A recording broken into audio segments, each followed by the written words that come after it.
Chapter 2, Section 1. The Infinity of God. Touching the infinite, we cannot find him out. The divine footsteps are not known. His understanding is infinite and his greatness is unsearchable.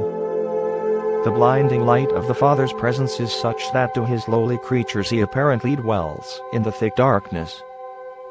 Not only are his thoughts and plans unsearchable, but he does great and marvelous things without number. God is great. We comprehend him not, neither can the number of his years be searched out. Will God indeed dwell on the earth? Behold, the heaven, universe, and the heaven of heavens, universe of universes, cannot contain him. How unsearchable are his judgments, and his ways past finding out. There is but one God, the infinite Father, who is also a faithful Creator. The divine Creator is also the universal disposer, the source and destiny of souls.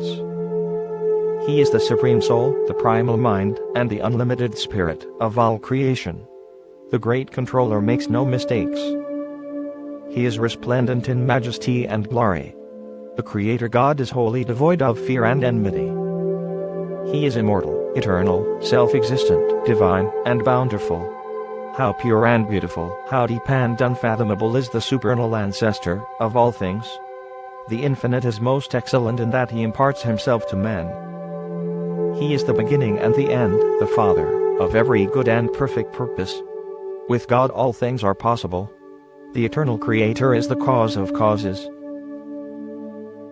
Notwithstanding the infinity of the stupendous manifestations of the Father's eternal and universal personality, he is unqualifiedly self-conscious of both his infinity and eternity. Likewise he knows fully his perfection and power. He is the only being in the universe, aside from his divine coordinates, who experiences a perfect, proper, and complete appraisal of himself. The Father constantly and unfailingly meets the need of the differential of demand for himself as it changes from time to time in various sections of his master universe. The great God knows and understands himself. He is infinitely self-conscious of all his primal attributes of perfection. God is not a cosmic accident.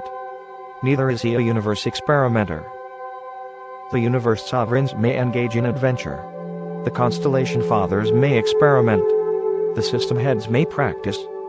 But the universal Father sees the end from the beginning, and his divine plan and eternal purpose actually embrace and comprehend all the experiments and all the adventures of all his subordinates in every world, system, and constellation, in every universe of his vast domains.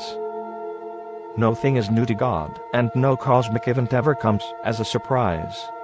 He inhabits the circle of eternity. He is without beginning or end of days. To God there is no past, present, or future.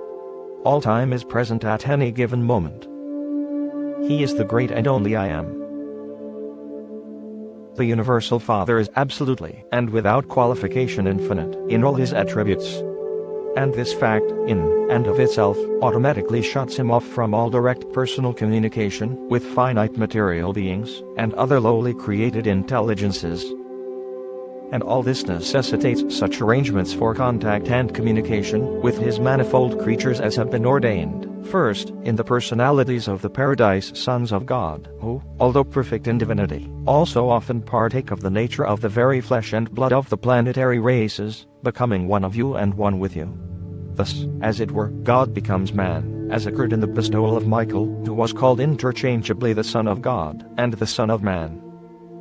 And second, there are the personalities of the infinite spirit, the various orders of the seraphic hosts, and other celestial intelligences, who draw near to the material beings of lowly origin, and in so many ways minister to them, and serve them.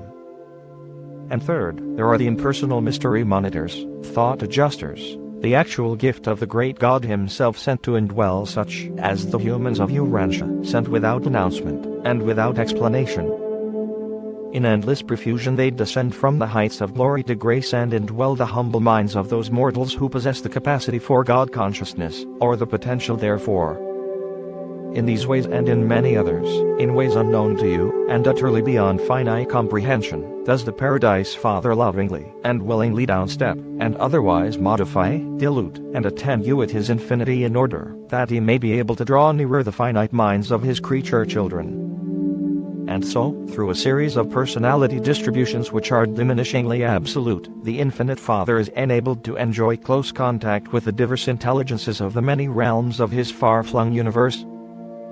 All this he has done, and now does, and evermore will continue to do, without in the least detracting from the fact and reality of his infinity, eternity, and primacy. And these things are absolutely true, notwithstanding the difficulty of their comprehension, the mystery in which they are enshrouded, or the impossibility of their being fully understood by creatures such as dwell on Urantia. Because the First Father is infinite in his plans, and eternal in his purposes, it is inherently impossible for any finite being ever to grasp or comprehend these divine plans and purposes in their fullness.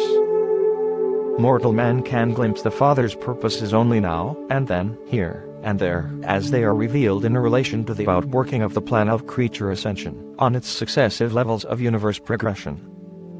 Though man cannot encompass the significance of infinity, the Infinite Father does most certainly fully comprehend, and lovingly embrace all the finity of all his children in all universes.